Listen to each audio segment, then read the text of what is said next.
All right. Here we go, back again on the other side of the coin. All right, we are back again on the other side of the coin, ladies and gentlemen. You guys probably would have seen me on Matisse's channel not that long ago.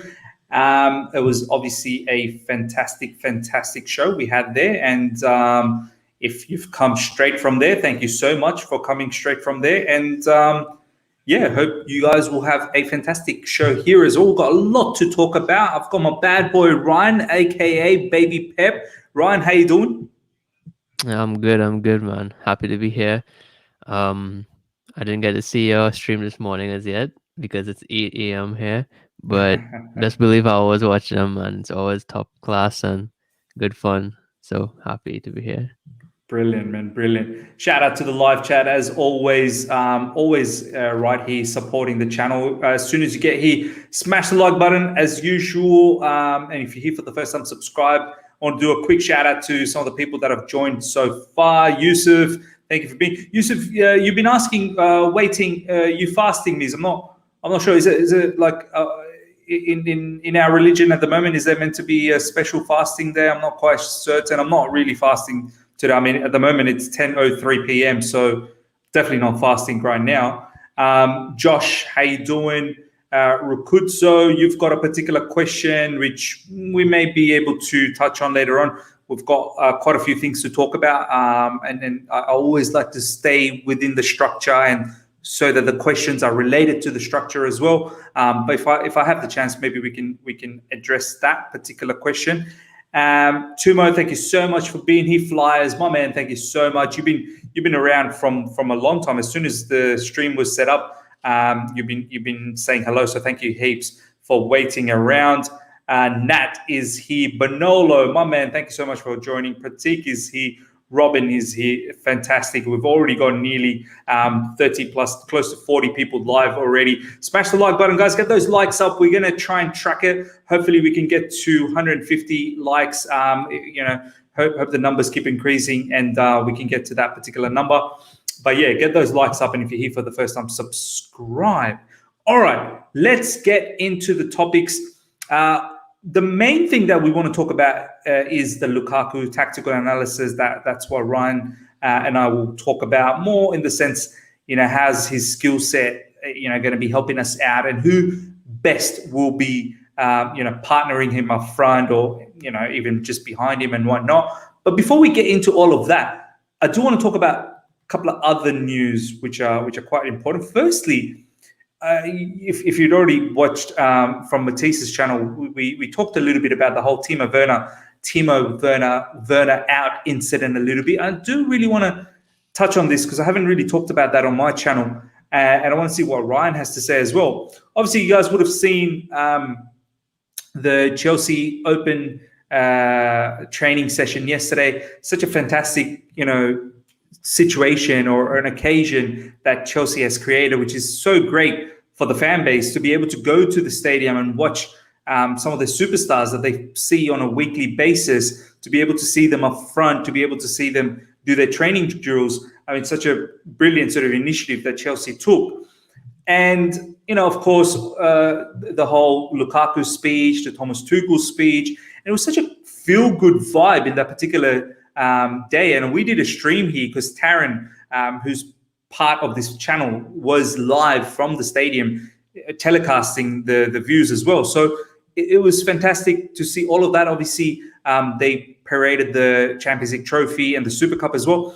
And it was brilliant. It was a happy moment. It was a fantastic moment for the fan base to enjoy that particular situation. And then right at the end, the host went around asking all the fans, if they had any question. And they went up to one particular gentleman, and the gentleman, with all the things that he could have said in such a happy moment, he could have literally said about any other player or any positive stuff. And the guy opted to say, Timo Werner, get out of my club. Out of all those people, out of all the players that are hanging out over there, who put out a nice training session, who were all happy, celebrating that time with the fan base, this particular geezer out there saying, Timo Werner, get out of my club. Now, Ryan, I'll go to you first up, man. I found that so wrong, man. Like, I know there's freedom of speech and people should be allowed to say whatever, but I feel like there's a time and place for everything, and that's definitely not the time nor the place. I mean, whatever happened to decency? Whatever happened to respecting others? I mean, sure, you can be critical. And I don't even think saying a player out is actually being critical at all. You're not actually thinking smartly. You're just outright being disrespectful. I mean, I can't believe one is allowed to say those sort of stuff over there. I just truly hope that the club take some action or took some action with that particular fan and said that, look, we don't want fans like you. We really don't. We want people that behave well. You could have done all of this elsewhere, with your mates at a pub or whatnot. But right here, when given the mic, where everyone's watching, the players are here, that's what she had to say. I mean, Ryan, have you seen the incident, by the way? Yeah, I saw it yesterday. I was really shocked when I see it actually, because I think it was really distasteful from my perspective. But when viewing these things, I have to be aware of my perspective and my lens, that I'm not a match going fan, have never been to a match in England, so I'm not really aware of the culture there. From the videos I see of the culture in England, when it comes to football, it's very passionate, and it could be very on both sides of the spectrum, from very loving and cheering to very passionate on the other side, which could be negative and which could be very ruthless. So I don't know if it's my position to really speak on what's allowed or not allowed, because I don't know, because one day you'd see this comment, and I think the Chelsea fans did a really good job there, by not cheering that on or having time for that sort of comment. But then you'd see other things that happen in other stadiums, and the other comments that happen toward players and opposition players during games, and it's more distasteful than that. True. And I think that come out. So in this situation, yeah, it's wrong, but at a whole, where is that line? It's very fine line, and I don't know if I'm in the position to say what the line is and where is it, because I've never been to a match there. I don't know what's allowed or not allowed. So at the end of the day, I'm glad, I'm proud of how Chelsea fans faced it. The amount of love Werner got has been really, heartwarming to see online, as well as at the stadium, to see that people show their support right away when the incident happened. Was really good to see. But let's talk about Werner for a second. Outside of that issue, I don't think that he deserves that comment. Nah, And he everybody doesn't, has man. He their really doesn't. He really everybody doesn't. everybody has their football opinion, which is good. This is what football is about. It's about passion. It's about thinking about where players can improve and giving criticism where it's needed. But this is a player that works like a dog, that, like Tuchel said, he works like a dog for this badge, man. He's always running, he's always up and down, and I am also critical of his game, but when it comes to effort and as a person, he seems like a really lovely person. And being only 24, 25 years old, moving to a new country is difficult in a pandemic. And I have nothing but empathy for him, and I really wish him the best, not only as a Chelsea fan, but on a personal level too. 100%, man. So well said, Ryan. I mean, there's so many players, most players in the Chelsea club right now are such hard workers. But one of the most probably hardest workers out there at the moment is Timo Werner. He, with all the issues he's had last season, in terms of even part of this season already, in terms of finishing and whatnot, he never puts his head down. He's always fighting. He's always thriving. He's always determined to make that run again. The one thing that we all can put our hands on our heart and can say that Timo Werner's attitude has been immense. His attitude has been immense. And by no way or form or shape I could ever say in any platform that, oh, you know what, Timo Werner out. I can't say that. Do I probably want better from him? Yes, of course. I do want to see better from him. I want him to score more goals. I want him to be more ruthless up front, be more clinical.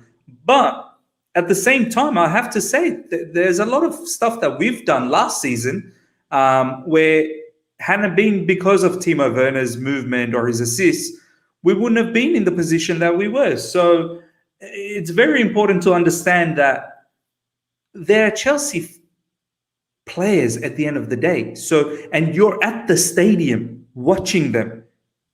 You should be backing them. You really should be. And you can leave that critical side of things somewhere else, maybe in a platform like this where we're sitting down and talking about it, and that to be critical about it, not just straight out come out and just say Timo Werner out. I mean, I just find that so ridiculous. But yeah, well said, Ryan, man, that he doesn't deserve that. He deserves so much better. And I'm so glad that the whole entire fan base reached out and sent him a whole heap of happy messages, and he responded to that by saying that he is really liked the love. And I hope he knows that the majority of the fan base truly appreciates him. These players at the end of the day are human beings, and you know, to be sane in your mind is very important. So important. All right. But I think, yeah, like, go on. lastly, like, even football as a culture, like somebody said, it's not okay. It was in a quiet environment, not in a stadium full of people, but still, you know, even in a stadium full of people, the comments you hear about people and their family and this and that, it's unacceptable. And this is one of the only sports that's really there, you know, like in cricket, so passionate sport, and you don't hear those comments from rival fans. You hear cheers, you hear boos, this and that, but you don't ever hear, you know, comments like that. And that's something that football fans really need to look at, whether it's in a crowded place or in a quiet place. We need to, you know, really think. 100% right. You're right, Ryan. I mean, maybe what that guy said is nowhere near as bad as what what we've heard previously, you know, in regards to Raheem Sterling in the stadium or many other players that have copped it. So you're right. You know, there is a bigger issue where should these fans be allowed to just scream out and say and whatnot. They should be monitored a little bit more, and they should know their line. I mean, be passionate, be vocal, but know your line as well. You can't just be saying whatever feels like, whatever you want to say. All right, let's move on to the next topic. Ladies and gentlemen, we've got nearly 90 people. Let's smash the like button, get those likes up to well over 50 straight away. Get it well over as close to 90 if you can. If you're enjoying it, and I'm pretty sure you are enjoying it. And if you're here for the first time, just remember to subscribe. We are now running wild towards 8,000 subscribers. I'm pretty sure I'm very close to 7,200. So let's chase that 8,000, and check out Ryan and his socials in the description right now. Follow him on social media, especially on Football Twitter, of course. And I've got the link to his Twitter page. All you got to do is just click on it and it'll take you there, and you just need to follow. Okay.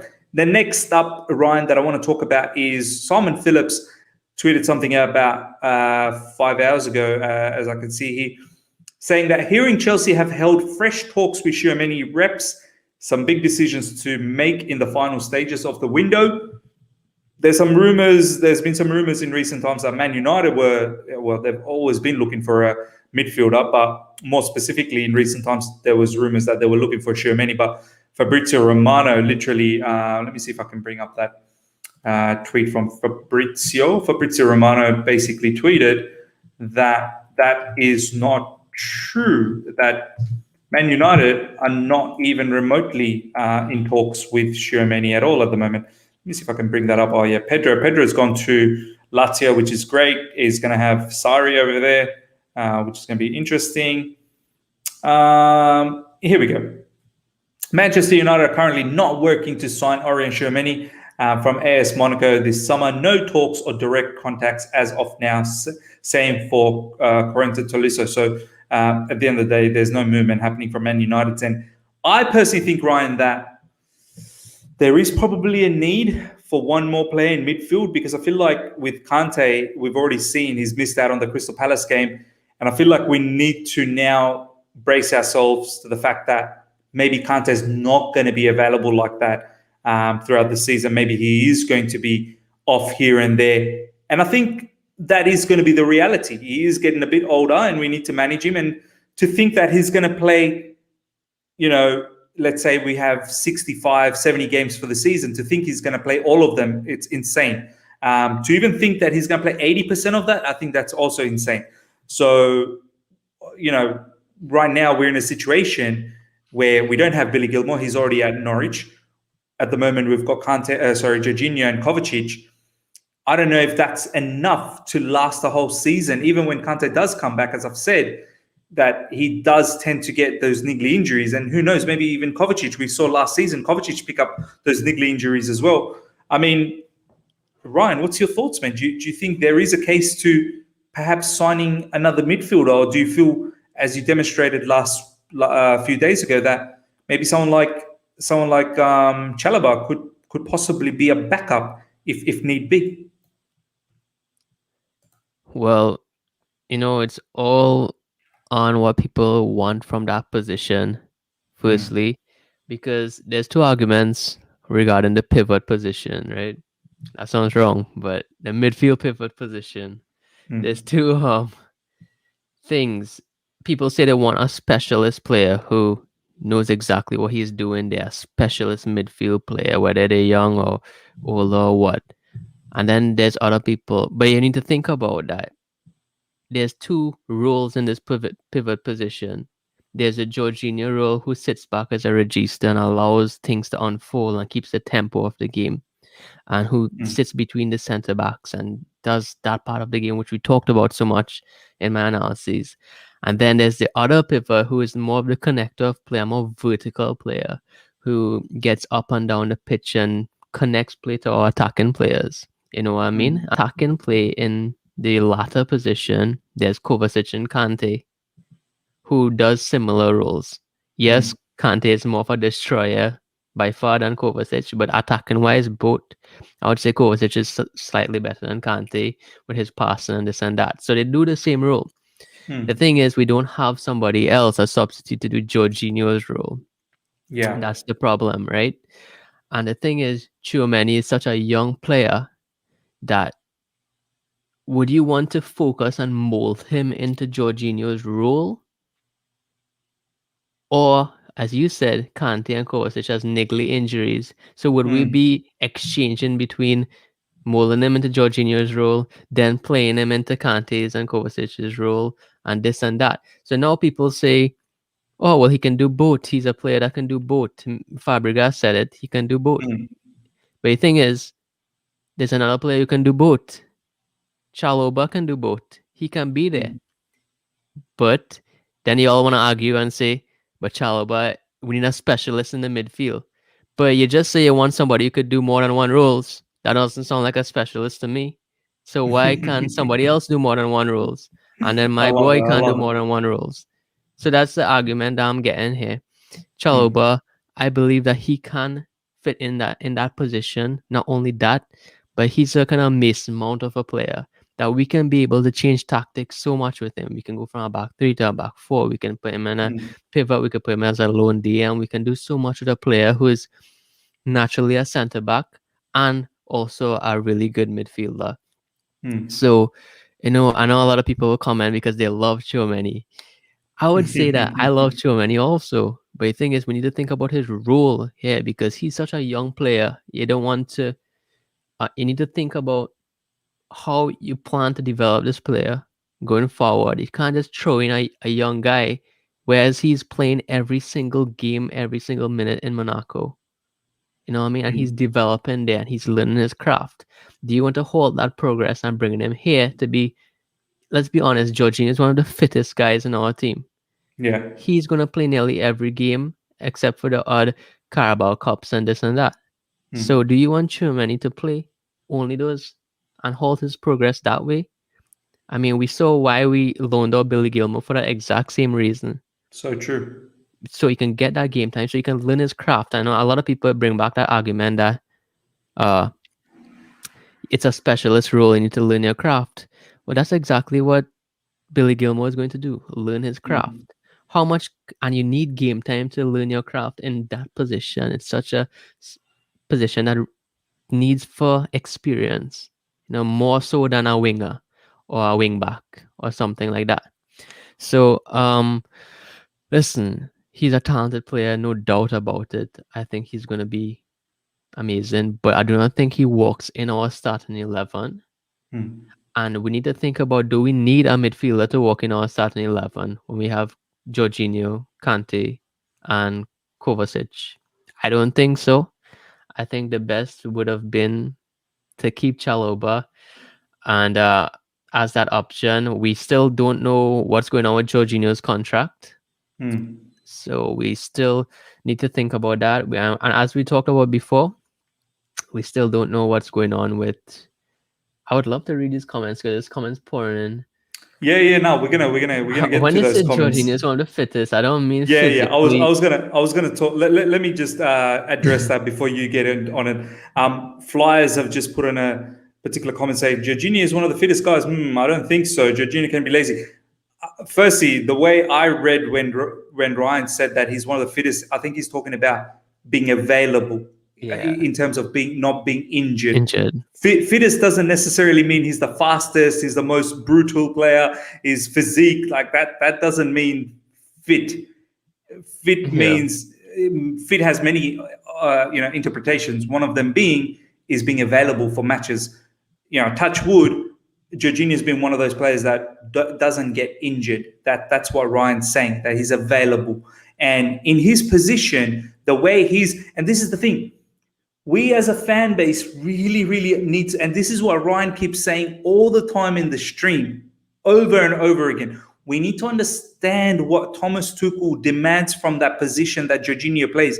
Thomas Tuchel is not looking for a blockbuster Yaya Toure box-to-box, barging defenders away. And this is why I brought up this comment as well. He's not looking for that type of a midfielder in that Jorginho role. He is looking for someone like Jorginho, who's very clever with the ball.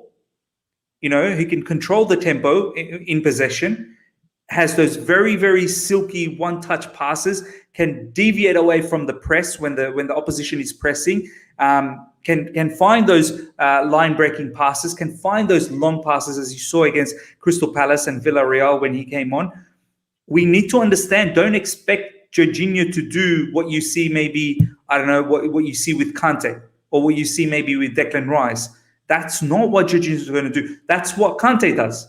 That's why it's a double pivot. One does a particular role and the other does the other role. You're not going to have two of the same. So we do need to understand from that perspective. You can't just be going out there, talking down on Jorginho about his lack of pace or his lack of physicality.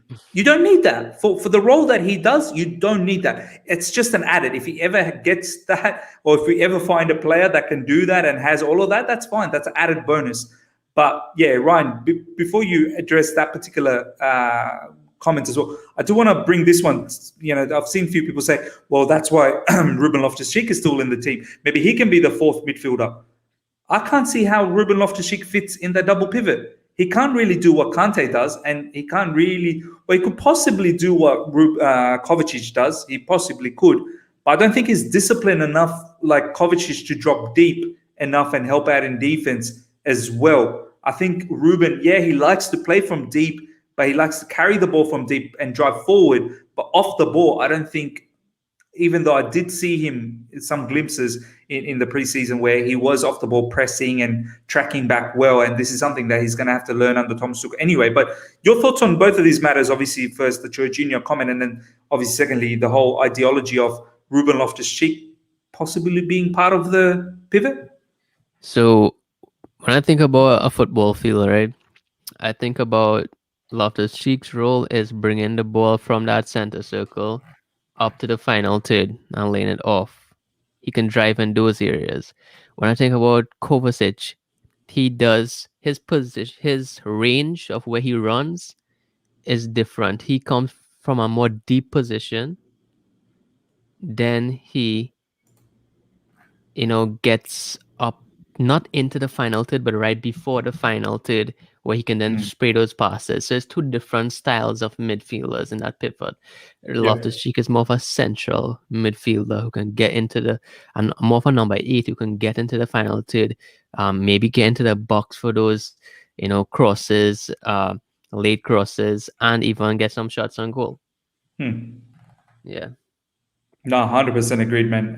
Loftus-Cheek is exactly what Ryan said. He's not really fitting into the double pivot roles that we currently deploy at the moment. He's more of a central midfielder guy who likes to drive and then reach to the edge of the box and then take shots. So 100% agreed there. This comment here is very interesting from Ricky Wheeler. Chalobah is nowhere near good enough to play in the DM for us. We need to calm down. He's much better in CB in a 3. Before Ryan gives his opinion, which he kind of has already anyway, I just want to shed some light here, Ricky. We're not advocating for Chalobah to be the starting DM. We need to express that first. We're not advocating for Chalobah to be the starting DM. We are talking about a backup, that fourth option. Obviously, you have Jorginho, you've got Kovacic, and you've got Kante. So generally, you'll probably play with a Jorginho, Kante, or Kante, Kovacic, whatever the combination is. But in case where there is form dip or there is an injury, which we've seen already now with Kante, you do need that fourth option. And that's where we're saying that someone like Chalobah, in the meantime, there are some fantastic compilations of his time at Leighton, sorry, not Leighton, Lorient of France, where he had the loan season over there last season. Check those compilations out. Really, really amazing clips of him in midfield. Ones that Ryan has also tagged me on social media. You'll be blown away. The guy has all the facets to play as a defensive midfielder. He does. He really does. That's what he did in Lorient in France. Now, as I said, I'm not advocating for him to do that on a full-time basis for Chelsea. What he's doing for Chelsea as a right CB is fantastic. But even Ryan has said tactically in the last match review, Chalobah moves into the midfield area and he helps out in those zones anyway as an RCB. He moves forward. Look at the shot that he took. That was from the midfield zone. It's not like he's hanging back. He does know how to get into those midfield areas. He's not foreign to it. So once again, the caveat, not advocating for him to start, but someone who could possibly be a backup. I mean, Ryan, that's probably your thought as well, right? He's not someone who's going to be able to start for you with the 3 names that we already have, but someone who could, if we don't end up getting a DM or another midfielder, he could possibly be a backup, right? Yeah, that's what, I hope I don't sound hypocritical, or when I say that I just went on a rant saying that Gilmore and these guys needs to have a lot of game time to be mended into that position.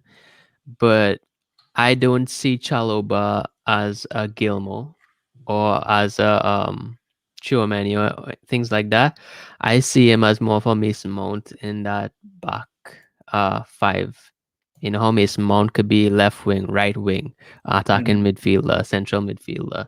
I see Chalobah as being someone who could help us this season, which has 60 plus games, to be as a right centre back, left centre back, CDM, CM. He can help where we need help. And the thing is, he has the qualities too. He's still young, so we don't need to mold him into this and that and need him to play 60 games. Yes, he'll be training, but I think he has the qualities to be flexibly adaptive and tactically adaptive to Tuchel's needs. No, And that's what we 100%. need for this season. And then after, we can look ahead. I think Tchouameni would be great, but I think that he would play more of that Kante and Kovacic role. And then I think that Kovacic, this man could play beautifully for 7 games in a row, and then he can disappear for 2 games, and everybody would leave him out the starting lineup. Everybody would forget about him. This guy is one of the most improved midfielders in Chelsea in recent 3 years he've come here. When he first came, he never played a forward pass. I cannot recall him playing those passes consistently. Yeah. And to see how much he's improved his passing, to get those balls in between the lines, his decision Mm. making, this and that. The only time he struggled is when he had to play those. He struggles most against when he plays with Kante, because he Mm. has to get into that Jorginho role. Yeah. And Yeah. that's where he makes bad decisions. He might pass when he's not supposed to pass, and we can lose the ball there. And then that Mm. transition can Mm. happen. But when Kovacic plays the Kovacic role, Yeah. then he's amazing. And that's why he needs to be alongside Jorginho. That's why Jovasic in inverted commas is so amazing. You need to Yeah. think about the role this player has. Just because he starts doesn't mean he has the same role every single game. And Mm. this, I do not. Everybody even talks about selling this guy and how he's a 7 out of 10 rated in our team. This guy constantly drops 9 out of 10 performances except for the odd game where he doesn't Mm. play in his position. Mm. That's crazy to think how unappreciated Kovacic is. He's one of my favorite 100%. players in Chelsea. And I think that, I think how old is he? 27, 26? I'm Yeah, I not think he's sure. 26, 27. Yeah, yeah, yeah. For, for that age, we can get so much more out of him. And I'm glad that Tuchel's Mm. already getting so much more out of him.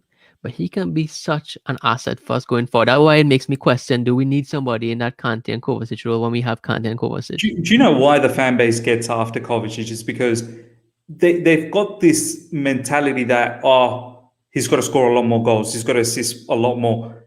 We do need to come out of that mentality that there are different styles of football where Yeah. you look at Liverpool. How many of the Liverpool midfielders bang in goals after goals? We're just so caught up in our head, Ryan, that Midfielders Frank need to score. Lampard, Yeah, yeah, yeah. Frank A number Lampard 8 was kind of scoring midfielder. 20 plus goals for 5 seasons in a row. Do you know what I mean? You know, we had Michael Ballack who was scoring goals. We had Essien who was scoring goals. But we've moved away from that type of midfielders. We've The moved away. thing is, our system doesn't call for attacking eights to score goals. That's why we have 5 attacking players and attacking midfielders. They're supposed to score the Exactly. goals, not, Exactly. you know what I mean? And you need Exactly. to think about our system.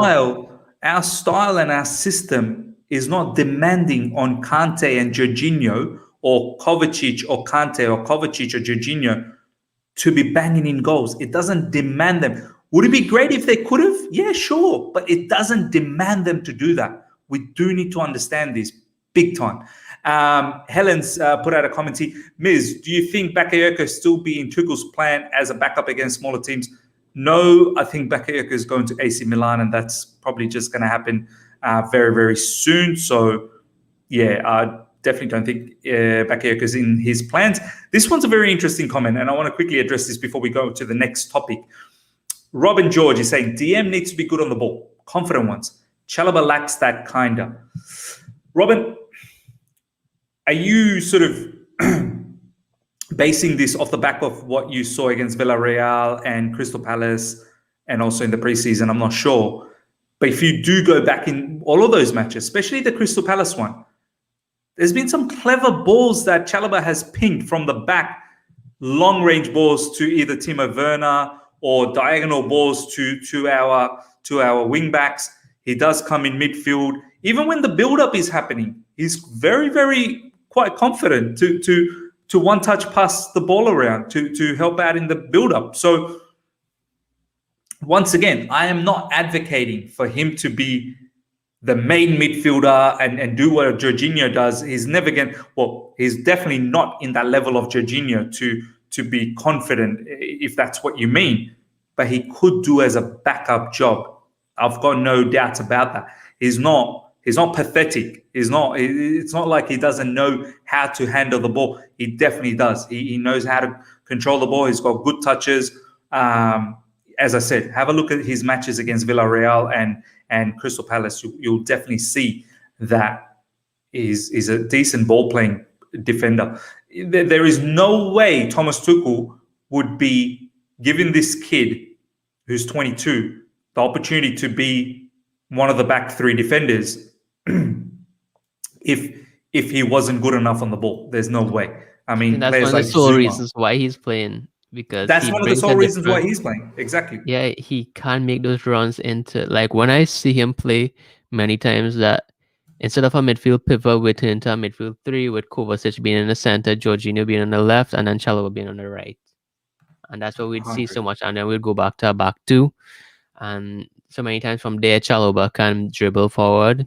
We saw him take that one-off shot, and he can get those passes in between the lines or just recycle the play, because that's also important in football.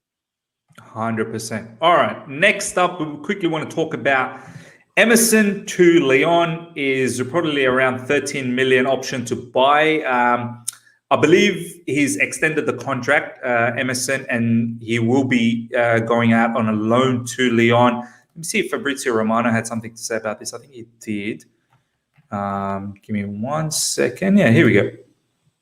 Emerson Palmieri will complete his move to Olympique Lyon from Chelsea today. Loan agreed between clubs and deal to be signed in the next hours after medical tests. Chelsea are also waiting for Ike Agbo to decide between Genk and Olympique Marseille bids.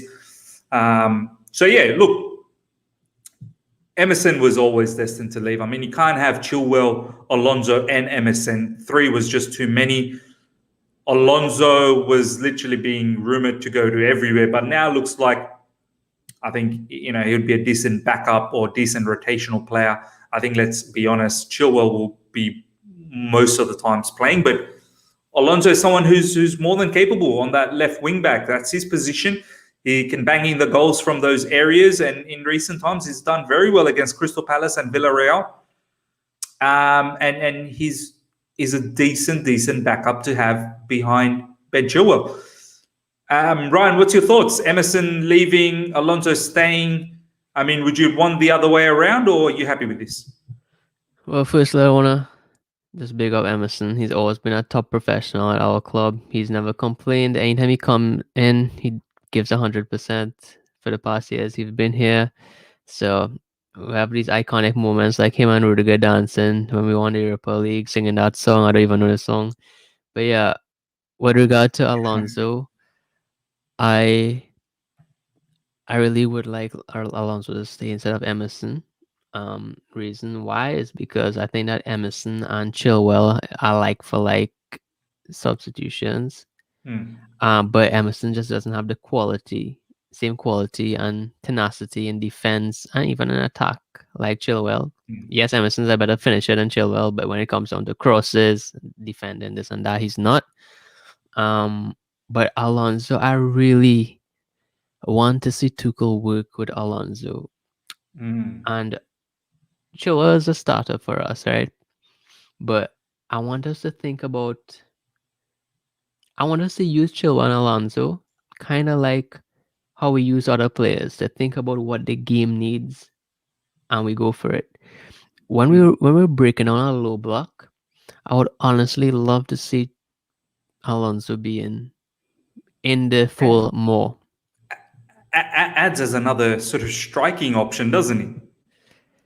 Yeah, but that's not where I want him, because we have Lukaku and Havertz now there in that box, and we have Mount lurking around the box also. We wouldn't need him there.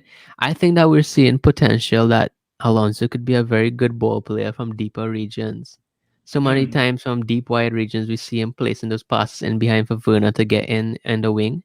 Bro, that pass for Havertz that led to a goal against Crystal Palace, or was it Villarreal? I think it was Villarreal where he put that ball from deep to Kai Havertz to release him, and then Havertz squared it for Hakim Ziyech. So yeah, I mean, Alonso can find those passes from deep.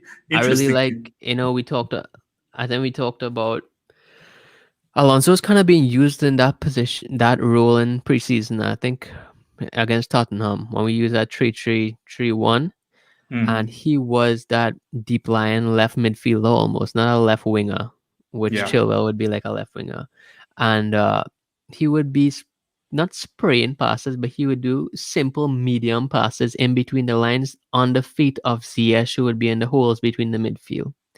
I would love somebody to have that role alongside Jorginho, as it gives two angles for passes in between the lines in the holes, while Kovacic can get up and down, as we know. So it could be like a midfield 3. Then we could have our other players, interchange and going wide if needed, making that around. We have the dynamic players to do that up front. So I would really love to see him being molded into that, because that's something Lazio does a lot with their left wing back. You know, basically acts as another ball player who gets the ball in the final third as fast as possible. And I think it has a lot of potential there, but I think we can really see that unfold as we have Lukaku as a striker, because we wouldn't need Alonso to be a striker anymore. No, man, that is definitely an interesting observation. That's something that I did notice i- from this particular season in the preseason, and definitely against Villarreal and Crystal Palace, where generally we've always seen Alonso bomb forward and just stay forward. But now with I think it has to do with that Timo Werner effect as well, where Timo likes to be as far as possible and hug the sort of sidelines, and then he has the ability to drop deep. And I think that's probably the reason why at times we've now seen Alonso stay a little bit more closer to the midfield area and then pick his moments when he wants to drive forward as opposed to being forward all the time. So it is definitely an interesting point. And as you said, just adds another player who can find the different angles of passing from midfield with that left foot that he has. But as you said, People obviously, saying that Alonso is too slow. I would say from that midfield region, as a left back with only two central defenders, I would say Alonso is still kind of lacking the pace to get back on time. I'm not delusional, but in our back three, man, we have three center backs. From that midfield position, that left midfield position, Alonso could get back on time to do his defensive duties. So I have no worry about that. We need to think about context. We can't just say a player is slow and then dash him aside. We need to think about what his role is. Is he going to be playing a role where he's in the final third as a left winger and then a left striker? Or is he going to be a left midfielder who can be next to Jorginho? You need to think about it. It would be a problem for a slow player to be in the final third and get back to defend in a back four or even in a back three. But it wouldn't be a problem to have a slower player spraying those passes, kind of like what Marcelo is adapting his game to be. Marcelo doesn't overlap as much. He doesn't have that pace anymore, but he's a really good ball player. He has those inverted very crosses true. and a ball playing Very, very ability. true. Why can't we ball players doesn't need to be only our attacking midfielders, guys. It can be wide center backs. It can be our left wing backs. It can be anybody. We need ball players if we want to play. Well, that's if Tuchel even wants to play that kind of football. I don't know. It's up to him. 100, man. Now, well said, man. Ladies and gentlemen, we've got nearly 140 live right now. Let's get the likes up to well over 100, guys. As I said, it's directly correlated. The likes are so directly correlated to the growth of this channel, and you guys are here on a regular basis. Please smash the like button, get those likes up to well over 100. And if you're here for the first time as well, subscribe. Let's get to 8,000 subscribers as quick as possible. We're going to have a fantastic season together. So let's get those subscriptions up as well. And let's get those likes up to well over 100 straight away. We're going to talk about a lot of topics still. Most importantly, we haven't even got to the main course yet, which is the Lukaku one, which we'll get to very, very shortly. And check out Ryan and his socials in the description. Go ahead and follow him in football Twitter. The link is readily available. So let's get that going. All right. Next up, we want to talk about one Kurt Zouma. There's once again links for him towards Spurs. Spurs are looking to get him. And I just wanted to bring something quite funny. I don't want to get into the whole topic of Kurt Zouma leaving. I think that's well documented. I think he's going to leave anyway. We'll see what happens. I mean, he may opt not to go, but I think it's in his best interest, probably, if he wants regular minutes. Probably best if he did leave and found another home. But it was interesting. There was a Sky Sports post about this about Zouma. Spurs interest in Chelsea's Kurt Zouma. I'm not sure if you guys can see that clearly. Maybe if I just bring it out like that, even then it's not utterly clear. But anyway, John Terry commented under that post saying, "Don't do it at Kurt Zouma," which was quite funny. Sky Sports posted that on Instagram, and John Terry saying, "Don't do it at Kurt Zouma." I mean, I personally can't see Kurt Zouma going to Spurs because as a Chelsea fan that he has been. Kurt Zouma is a big Chelsea fan. He's played for Chelsea for so long. He's been on loans and whatnot. Has gone through literally everything. Champions League winner, Super Cup winner now. I don't think he's won the Premier League. I don't think he has. He was on loan or he was injured, so I don't think he's won the Premier League with us. But yeah, he's achieved quite a lot still. I just can't see how he goes to Spurs. And John Terry has obviously come out and, put it out there by saying that, Kurt, please don't join. I mean, Ryan, what do you think, man? Do you see Kurt Zouma going to Spurs? I find that very, very strange. Anything is possible, man. In football, you never know in this world. His family loves London, so it wouldn't surprise me. Spurs is a decent team, like I kind of like the players in Spurs. Don't kill me, all, but I think that they have so much talented players at Spurs, man. I have no idea why this team comes 9th and 8th and this and that. Compared to Arsenal's squad, Spurs has quality players, quality players, and I really want to see them do well, even though I'm a Chelsea fan. I want to see good football. God, don't hate me. And I want to see good players play good. Not better than us, but play good. Brilliant. But I want to talk about Zouma, actually. Yeah, go on. In Chelsea, Zouma is the only natural sweeper defender we have. By sweeper defender, I mean that last defender who can allow everybody to get forward. Sometimes you see a 1 and then a 2 or a 1 and a 3, and then the two other center backs would go forward, and you had that one guy, that back one. That's a sweeper. That's probably why Zouma played in the middle, right, Ryan? A lot of us expected, how's he playing in the middle of a back three? He's not a ball player. But as you said, he's more like a sweeper. Well, honestly, I think that the ball player, even though Thiago Silva is really good at ball playing from the center, I think that we need to think about what is the wide center backs often roams into that midfield position to spray passes more than the central center back stays back as a sweeper. And I think Thiago Silva's done really well there, given his age and this and that. Just with his experience and positioning, he did that so well.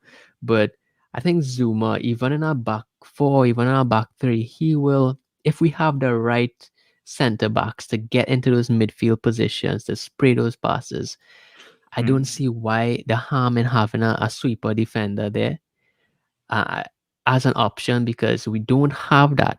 We have like for like replacements in defense, but we have nobody like Kurt Zouma. Everybody rubbishes him aside, saying that he's not a ball player. But as we said with Jorginho and thing, if we have people scoring the goals, we don't need these two players scoring goals. Yeah. If we have people in the back playing the passes, we don't need Zouma playing the passes. Simple as that. If we have Rudiger roaming forward, then Christensen on the right, or Chalobah on the right, or Reece James on the right joining forward, and we have Jorginho dropping between them. We have 3 ball players there to get balls between the lines. Why do we need a 4th one? What are we, cannons lined up just shooting balls? We have 3 ball players. Then we would have Alonso coming deep, or whoever on the left wing back to play balls also. That's 4 players. We don't need 5 playing balls. We need people to be on the end of it too, and to help out in defense. I think even having Zouma as a sweeper makes us more defensively stable, because if we have Christensen in the back there, yes, he is very disciplined as that mid. Okay, I'll stop there because I love Christensen as a center back. So, and I love Christensen as the middle center back too. So I'll just stop there before I shoot myself in the foot. Fair enough, man. Fair enough. But yeah, I do understand your whole ideology about Zouma being a sweeper defender. We've seen him do very well. My only issue with Zouma is there are certain times he has these lapses of concentration. Yeah, his recovery pace helps him out and he can get back and make those last-ditch tackles and get us out of trouble. We've already seen that. I believe in the preseason, there was a moment against Spurs where he did that. But yeah, I think in the Villarreal game, the goal that we conceded, I don't think it was him directly, but he was well, it was from the Rudigers, and I can't exactly remember what happened there. But basically, what I'm trying to say, last season there were a few instances where Zouma through that middle did fall asleep. Southampton game, I remember, where Minamino absolutely just went through the middle.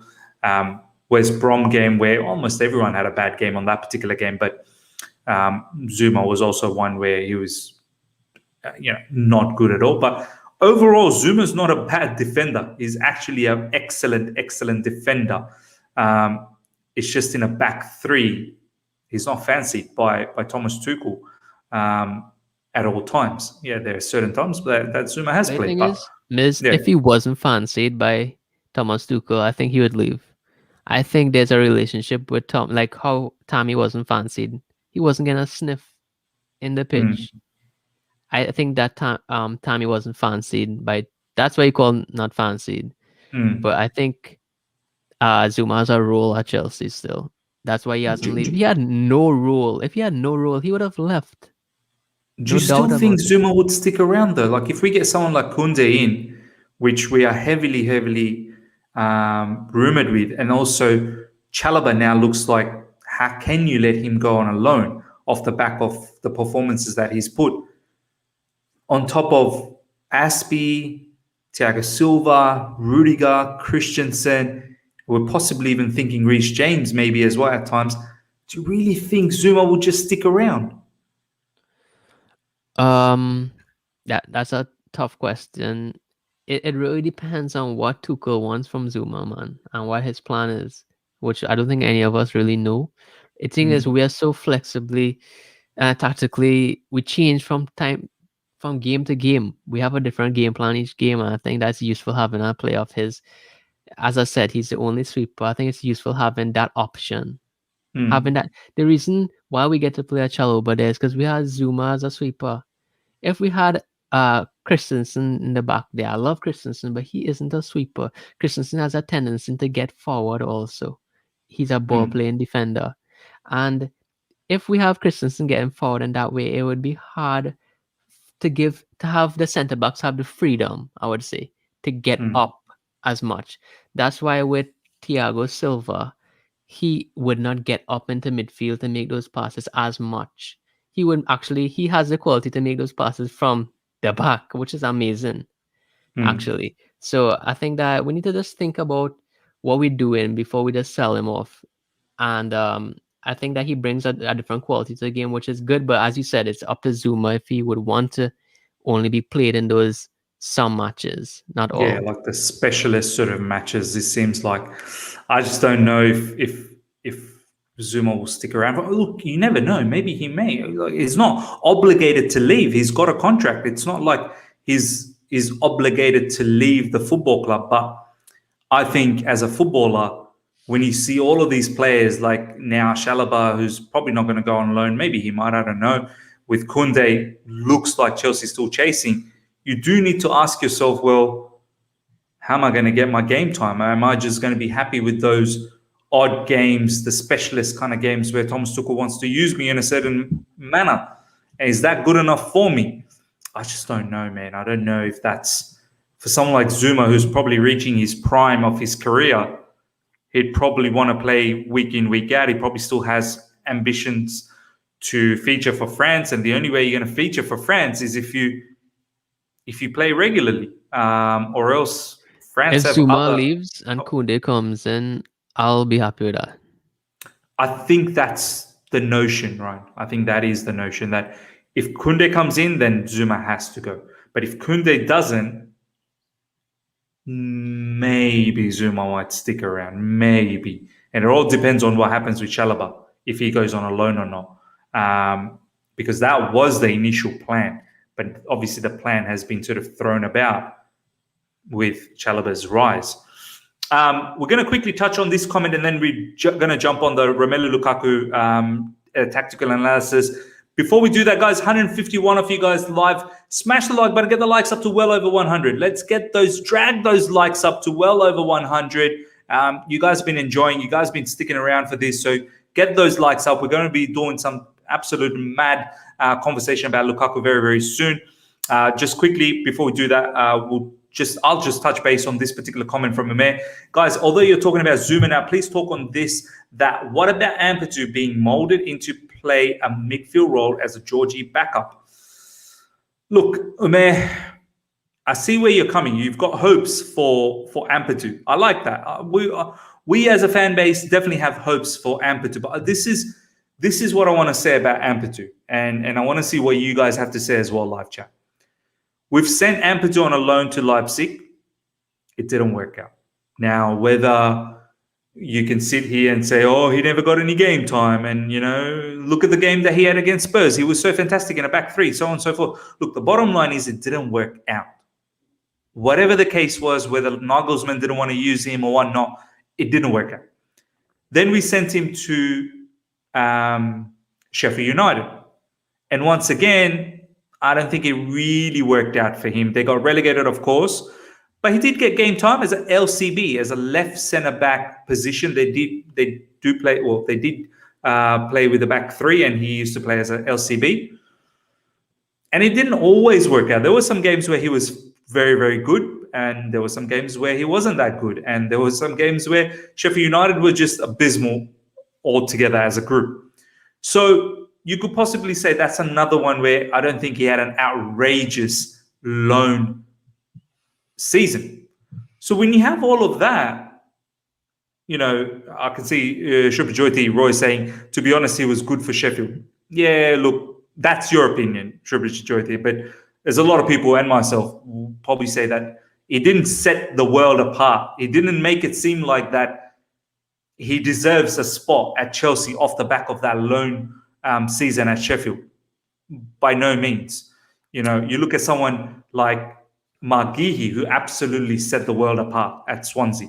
You need that level of a loan sort of situation in order to force yourself into Chelsea. So my thoughts about the whole Ampadu situation is that you've had 2 seasons where I don't think you've been at your best. So how can I now reward you to now get that Jorginho backup position? How can I reward you to be that? I need you to go out there and do something first substantial before I can start giving you. There's so many other players. We're even talking about Chalobah being that 4th option. There's still Ruben Loftus-Cheek, and there's still so many players. But yeah, Ryan, what do you got to say about this one? I think ever since he came into this Chelsea team under Conte, I've been a huge fan of Ampadu. I always wanted to see this guy at Chelsea, make it at Chelsea. I think that as a ball player, even defensively, as a CDM, he has such tenacity and intensity. He's a beast defending as a CDM. I think as a pure centre back, he lacks that discipline. But in a back three, left or wide centre back, I think he would kill it there. And also as part of a pivot, I think he would really kill it there. And another thing, his ball playing ability is top class. It's good, yeah. And not only that, but in the midfield positions, this guy knows football, man. He guides everybody. He tells everybody where they need to be. He is always in the right position when he plays in midfield. He's very good going forward. He's brave. He finds those passes between the lines. He spreads play apart. And this is a guy that I want him to stay at Chelsea. I know we say that how it didn't work out for him, this and that. I think he's a victim of being too good, to be honest. He's a victim of being too good. At a young age, when he was 18 or 19, he was too good to go to another team, but he wasn't. He's in that middle period where he was too good to sit on the bench, but he was too good also to let him go at that time when he was at Chelsea, when he was 18 or 19. And I think that I really wish a manager could. It's all personal taste. Tuchel probably see him or didn't know about him or this and that, but I really wish there was a manager who can watch Ampadu and say, like, that is my Jorginho. That is the guy that I'm going to build my football team around of, because I think that he has a potential to be something special. And people want to kill me, but I rate this guy up there even higher I want to say higher, but I rate this guy up there with Billy Gilmore in terms of talent. I Hmm. genuinely do. He is the perfect regista for us. Not regista because everybody thinks about Jorginho, but the Why do perfect. you think? Why do you think other managers hasn't used him in that sense? Then, like he's gone to Leipzig, he's gone to Sheffield United, or do you think those destinations probably weren't the right ones for him? I think that when we look at Leipzig, it's difficult. He was what 19 years old, and he went into a machine of a team. That's the time they come second, and they progress in the Champions League far on. It's Yeah, difficult to have him start there, no matter what player you are, whether you're Mason Mount or who would have been. It would have been difficult to get into that team consistently. When he did yeah, go into that team, he played very good. Um, Second thing is with Sheffield, that was a team getting relegated, and he still stood out. As we said, left centre back is different. You will often roam into a wide midfield region where you can play passes from there. That's why I thought it was odd that when Ampadu was using that friendly, he was a central defender.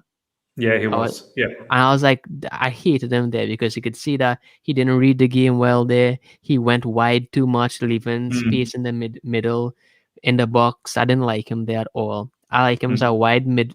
He's like that kind of player that he can play any wide position in the back three and in the midfield. I think mm. that players like that only helps you tactically, and I would really love to see him get some time. But then again, at Chelsea, You're you just not don't gonna get get that him, time. man. You're not But I gonna mean, get we that. don't have a left center back though. If Yeah, a Rudiger, backup yeah, left centre back. We don't have that. We really don't. I wouldn't want to see Zuma there. Um, I Mm. wouldn't want to see Christensen there because I think he's better on the right. Yeah. Um, I wouldn't want to see Thiago Silva there because I wouldn't want Thiago Silva to take that risk to get into midfield and then have to track back at 8 years old. Yeah. So we need to think we don't even have a left centre back. We have all these centre backs, we don't have a left centre back. Chaloba, we see that he's uh more on the right side. Mm. So we need to think about that also. I'm glad that he's here, but I know I'm probably jinxing it. And then next week you'll see Fabrizio saying he's going on loan somewhere. But I just hope this guy makes it, man, because I think he's special. I haven't seen a quality player like that in a long time, in a youth player. Look, I personally think I think he's going to go on loan. His stocks at the moment are not as high. Yeah, the talent is there. Every one of these Chelsea sort of young players, the talent is there. There's no doubt. But at the moment, I'll find it very, very difficult to see how Ampadu will get that opportunity when literally they're so stacked in the back as well. And even in midfield, yeah, I know we're looking for one, and him being as a backup, I just don't know. Maybe, possibly, Omer might be onto something. Maybe he could be a backup if we don't end up getting any midfielders. But then again, we've thrown the name of Chalaba, so we'll see what Honestly, happens. We'll see Miz, what happens. I love Chalobah to death. Actually, I wouldn't even say that because I don't know him for that long. And here just joining the bandwagon and saying I love him to death. But listen, I just love Ampadu, man. I'm sorry. You know how you love Ziyech? Yeah. I just see a Wow, potential in that that deep, guy, huh? man. My Ziyech love is your amplitude love. I know, maybe not that deep. Maybe not that deep. But yeah, I just love I haven't seen a player with that qualities. Not quality as in how good he is, but I haven't Mm, seen a player with untapped potential with the qualities he has. He has the technical ability and the tenacity to play in that midfield position or wide centre back position. And I just hope we don't waste. I hope he doesn't get into that routine where he is age 23 and he doesn't have that loan where you know what you said that yeah, like he didn't make headlines. I don't want him to yeah, reach man. 23 and he's just that player who was a big potential. Now he's average. I just want him to have that star season, man. I would hate that as well, man. And this is why I feel like one more loan. Let's send him one more loan where it's the right kind of team who's gonna play him. Whether it's in a back three as a LCB or RCB. I think more LCB because he is left-footed. Ampadu is left-footed, right? I'm pretty sure Ampadu is left-footed. Yeah. He's so good, bro. I don't even know. I'm telling you, this guy is I think he can class. play with both feet, anyways. I love that guy, man. Live Sorry. chat, let us know whether Amplitude is both. What do you call it when they're both feet, like ambidextrous? Is that more to do with the hands? But anyway, live chat, let us know whether he can play with both his feet or he's left-sided. This comment here from Ralph Lauren is very nice. Tomori was a perfect LCB. Yeah, man, I think Tomori would have been brilliant as a LCB. He's got that blockbuster pace. He played as a LCB against Wolves, I believe, Frank Lampard's first season in a back three when we matched Wolves in a back three, and he played fantastically well. He's got that crazy goal as well, that long-range goal. All right, ladies and gentlemen, let's now talk about Romelu Lukaku. First of all, before I hand you over to Ryan and his sort of tactical talks about Lukaku's strengths and what he can bring to the team and who he can best partner with, perhaps, I just want to quickly talk about his press conference yesterday, which was fantastic. He was quite hesitant to confirm the number 9. He was sort of asking around, can I confirm it? And then obviously he confirmed he is going to be Chelsea's number 9. It is confirmed. Ladies and gentlemen, Romelu Lukaku is Chelsea number 9.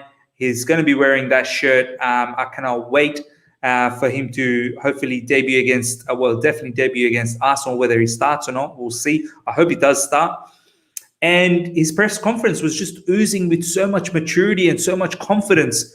I was loving this player's maturity mostly and the focus that he has. You can see the determination that he wants to do so well. And he's going to, I've got no doubt, he's going to be a success. I mean, it'll be, if he doesn't become a success this time around, it'll be the biggest shock, honestly, because it's all set out for him to do well. His physical condition, his demeanor, his attitude, his maturity, from when he left us to how he is now, it's totally two different people. And I've got no doubt that he's gonna do well. I mean, Ryan, let's get into some of these tactical talks. Are you gonna bring out the board or are you gonna do it without the board? What's going on? I'll bring it. I'll just have it if I need it, but I don't think we need it.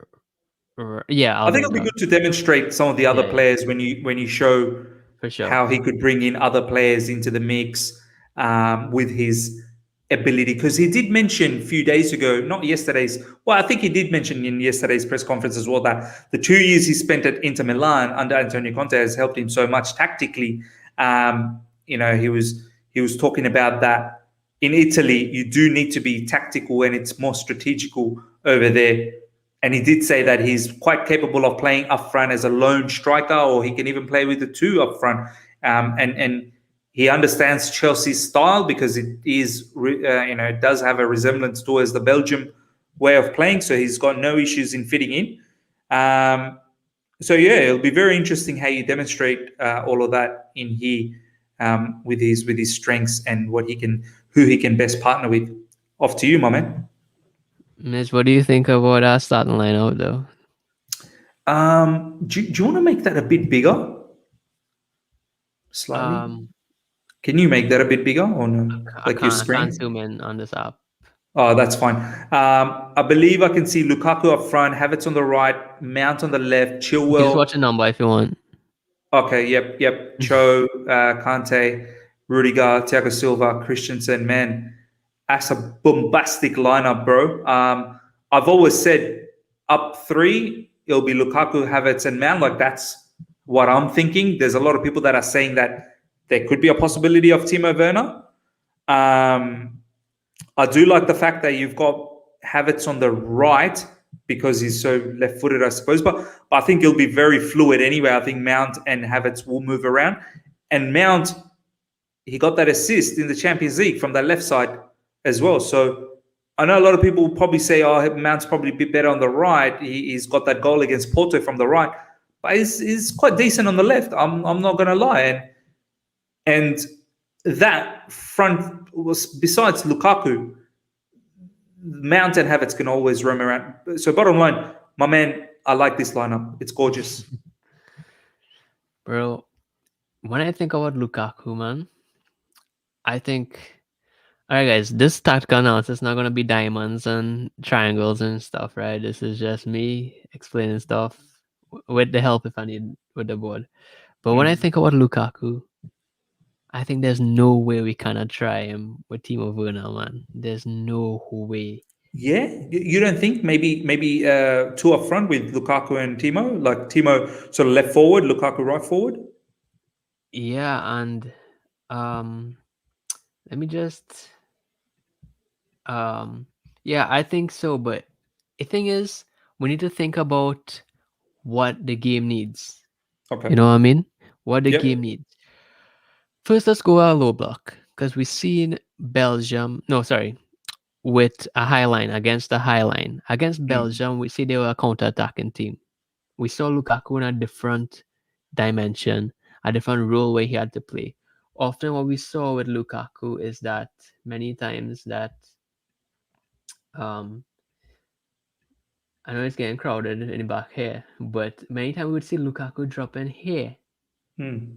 here to hold the ball with his back towards goal. Mm. And what they would need here, when Lukaku is here with his back toward goal, he obviously drags one or two defenders with him or even a midfielder because he has such a presence. Not only Mm. that, Lukaku could turn here on his own and then hit those passes in behind. But I think that it would be sorry if you hear my dog. But No, that's fine, man. I think that having Werner here, man, just to concentrate solely on making those runs, taking that heavy first touch and hitting it towards goal and then shooting. I think that is what we need to let Werner do for the rest of his Chelsea career. Bro, Yeah. you just do that. You know what I Yeah. mean? And against Highlines, of course. Yeah. But the thing is what I'm thinking about, guys, it'll take too long for me to change names and stuff. Just think about Werner here, right? Yeah. Um, the thing is, having Lukaku here, we would really to really exploit Werner here. We would need ball players, man. And that's why I thought that it would have been lovely to have a Ziyech here and then a Hudson Odoi getting in behind here Mm. because Ziyech, he would find that pass to Timo every single time. Not only that, but he could also switch play if he needs or get it in behind for an overlapping right wing back. That's why I Mm. think it's so important to have somebody over. I want two players overlapping. I know I'm not the manager of Chelsea here, but I want two players not overlapping, but getting forward when Lukaku drops deep. I know this isn't Lukaku's sole uh, quality because at Inter Milan, what we saw is that many times Lukaku didn't really drop here. You know, what he would do is he would take, you know, Yeah. as he A said in his wide sort of interview, position. he would take this right channel and make it his own. You know what I Mm. mean? And then he would have players like again when Hakimi. he even though he can't take control of that right channel, he would also have the support of Hakimi and he would Yeah. have the support of Barella right next to him also because he was never really on his own. His work is to create space for others, whether you like it or not. Mm. His role against high lines is to create space for others. And I think it would be interesting to think about, Ms. What is your preferred lineup to have around Lukaku in that attacking three? Because we always say on quality, Mount and Havertz, you can't drop them, you can't drop them. But when I Mm. think about Mount and Havertz, I don't think about Mount running in behind like that. Mm. I think about Mount being the one to drop deep to actually play that pass for somebody like a Exactly. Hudson-Odoi or a Yeah. Havertz to run in. And Havertz, yes, could run in behind, but I think Havertz is more of that sneaky player, man. It's like you Mm. don't see him until he reaches here, and then all of a sudden he has the ball and he could score. Yeah. He's a sneaky. He's really sly with his movements. He isn't like that Timo who you just see clearly running from here to get that ball. Mm. If you know what I mean. He's Yeah. kind of that player. He would roam around. He would make one or two touches, and then out of nowhere he would be here, untracked, unmarked, and he would Yeah. have a shot on goal. And I'll be it's interesting to see who would you want to play, considering what I just said about Lukaku being guys. Before you comment, this is against Highlines, right? We'll talk about low blocks Mm. after. But who you'd want to see around Lukaku because It who's has to going be to be Timo Werner. It has to be Timo Werner against Highlines. If Lukaku drops into deeper positions into midfield, which he will against Highlines, and then we get the ability to exploit the space left behind, it has to be his partner Timo Werner because he has the pace to exploit, and he can get into the box very very quick. But then you don't, as you said, you need at least two players, so it can't just be Timo Werner. It has to be someone who's going to be able to help him out. And as much as I would love Callum to be the other person on that right side, the issue that I'm seeing at the moment, Ryan, is that Callum's not really getting game time. Against Highline, you would think it's oppositions that are going to probably try to play toe to toe with us. That's why they probably want to go high line with us, right? So generally, we don't play Cho when it's in those situations. We play with someone like Reece James or an Aspilicueta. So that's my issue. That I've got no problems that if that's a really good point. It's like if that's a really good point. Teams that keep a high line against us would be the Bayern Munichs, the Man Cities, the players yeah. like that. I mean, And how many teams in the Premier League will keep a high line with us? Liverpool and Man City. I don't even think Man United would keep a high line with us. so that begs the question, like, if so, that means we would have Havertz up here because he would be the best option to run that right channel, and then he Mm. could always get center, and Lukaku could run the right channel, and they could Yep, yep. always mix and match and whatever. But then if we have a player like Reece James here, Mm. and we have these two players running behind, obviously one would drop deep sometimes to play the ball, but we would need Reece James to be that ball player, man. I think Mm. that Mm. when Reece James is here, right, there's no doubt he can find a cross from here. There's no doubt he can find a cross from here. No doubt he can overlap and find a cross from here. But I think Mm. that for such a player who stays in this region here, he doesn't find those passes from here to here or here to here. And I'm Mm. talking about line breaking passes. I'm not talking about right here. He doesn't find those passes that as much as I would like him to. Yeah. And And he if you're has the gonna, capability to do that. He really is he, a very good ball player. he You don't think is so? in the sense of he could switch play. Mm. He could get that ball in behind here. But I've never really seen him hit those delicate passes between two or three players to get the ball here Yeah. He or to doesn't get the take ball that here. risk. Like how Yeah. Christensen, he has a delicate, soft pass that would reach here, that would reach Yeah. here, Yeah. that would reach here. Jorginho has a delicate pass that would reach here, reach here. Even Kovacic too. I've never seen Reece play that pass. I would see him, he would play it for the overlap here, or he would Mm. switch it, or he would combine and find a cross or overlap. Mm. But I never really see him play that a wide midfielder role. Not true, true. I just realized one player that we've completely forgotten, Ryan, is Christian Pulisic. He's someone who could play in those front two that needs to be, when Lukaku drops deep in a high line. You know what, Pulisic is man? another one where we could use I his s- pace. I struggle to think about. I just don't like Pulisic as a inside forward. I think this guy is a wide winger. This guy would have thrived at Man City. He's a wide winger. Hog those touch Yeah. lines, cut in sometimes if you need, create chances, you know, draw in players, draw in those fouls. He would have been fantastic in a system like that. When it comes to inside forwards, I have no doubt he can run in behind. Actually, we've seen him get into really good positions though. He reads Mm. the game. He's getting better at reading the game as an inside forward. But I know people are going to say the double standard because I'm going to talk about finishing and decision making when Werner has shown that didn't have the best. But then Yeah. again, we need to remember that before last season, Werner was the best at that, one of the best. He's a Mm. proven striker in that position. So I think that when Pulisic gets the ball in behind into the final third, his decision making, his final pass and his final shot is often scuffed. He doesn't raise up his head to see who's around him. I don't like him That's there. his biggest issue, Pulisic. Just doesn't raise his head when he's running. He's not raising his head. I feel like if he just raised his head often enough, he could have got himself so many more assists. He misses out on a lot of assists, Christian Pulisic. I know he's there to score goals, but I feel like he misses out on a lot of assists. Yeah, and he's a player that I feel for him, because it's like I just feel like he didn't get to develop. I feel like under Lampard he was that wide winger, Yeah, he and we've was. seen him making it And he his played own, well. He played well as well. and he was making that position his own, and he is my start. If we're going with wide wingers, he is there. He is my wide left winger, Hmm. right? Yeah.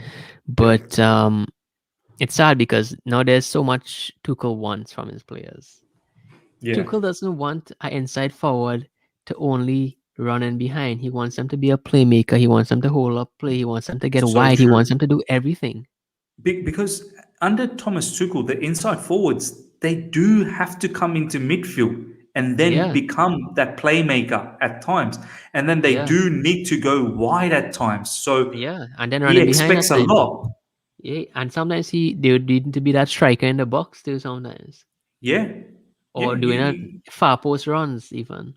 Look at Ziyech's runs from that inside forward role, how he got that goal against Villarreal, making It's that a run through the middle. it's a lot because I feel like Pulisic, it's he was on the way to improving his skill set, Hmm. like doing what he's good at and improving what he's good at, dribbling, taking on players, from deep regions, getting into the final third, cutting in or going wide. But I feel like in what Tuchel wants is, yes, he will do that from time to time, but it's not his only role. As we said, there's about 4 different roles, Hmm. and it's tough for him to improve on 4 of that at the same time. I think Hmm. that we're seeing like a slight improvement in all 4, but it's not noticeable because it's 4 different things. So it's like Hmm. minuscule improvements as opposed to working on one thing and you see big improvements. Hmm. So I think he's just a victim of the system. It's a good band name, but a good punk band name. A victim of the Victim of the system. system. Yeah.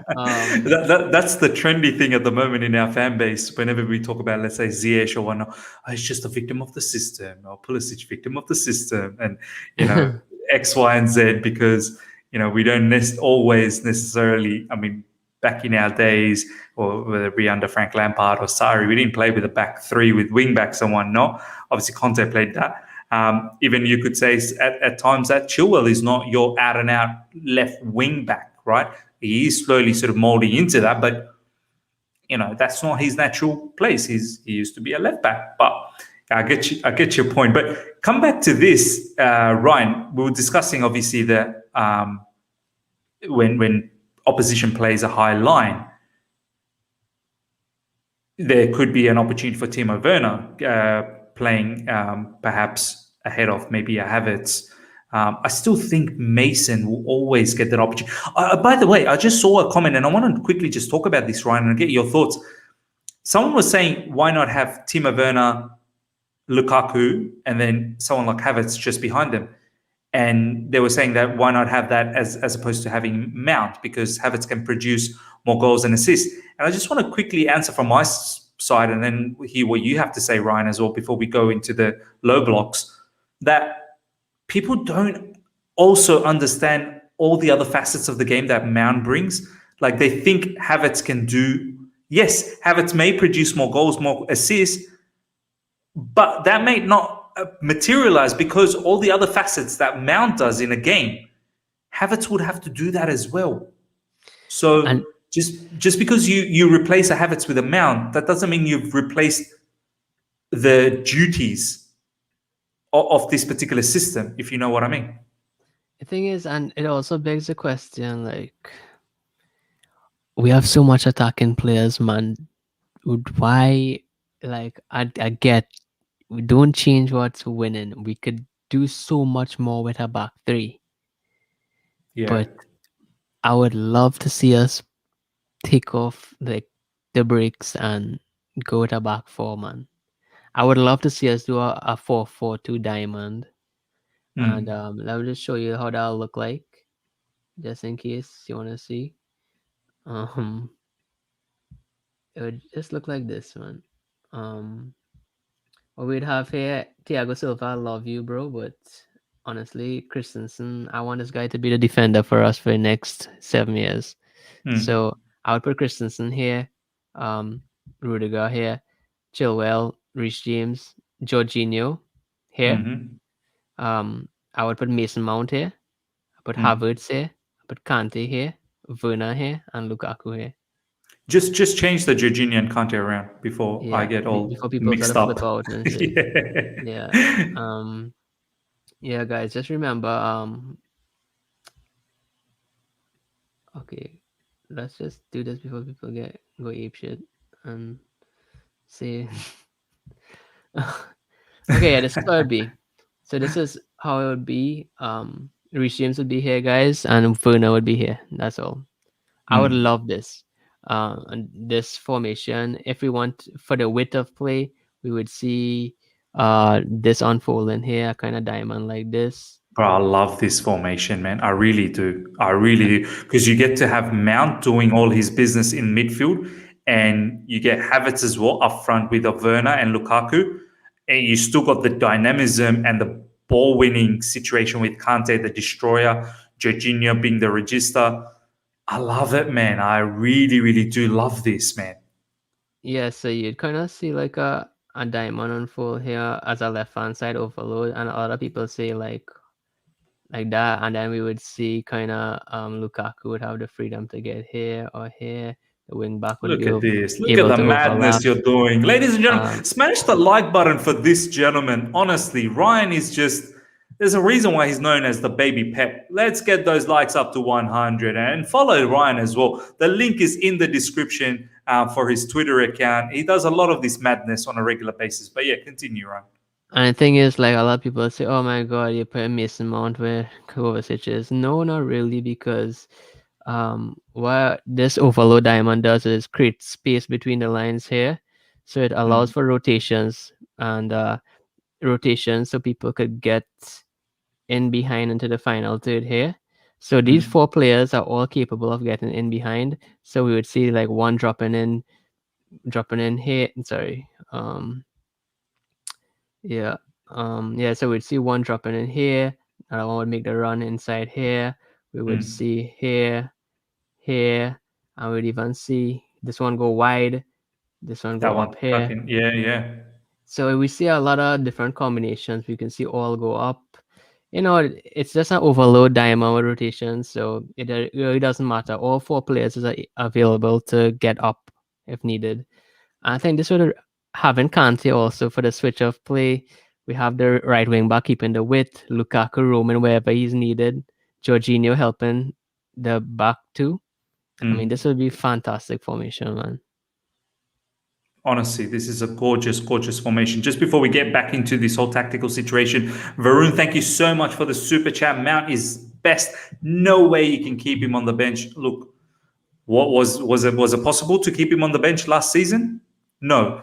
He looks already very sharp after that Crystal Palace game. So good luck for anyone that believes that he's going to be benched. Honestly, this boy will only going to keep getting better and better and better. The quicker we accept it, the better it is, because he's truly a very, very good player for us.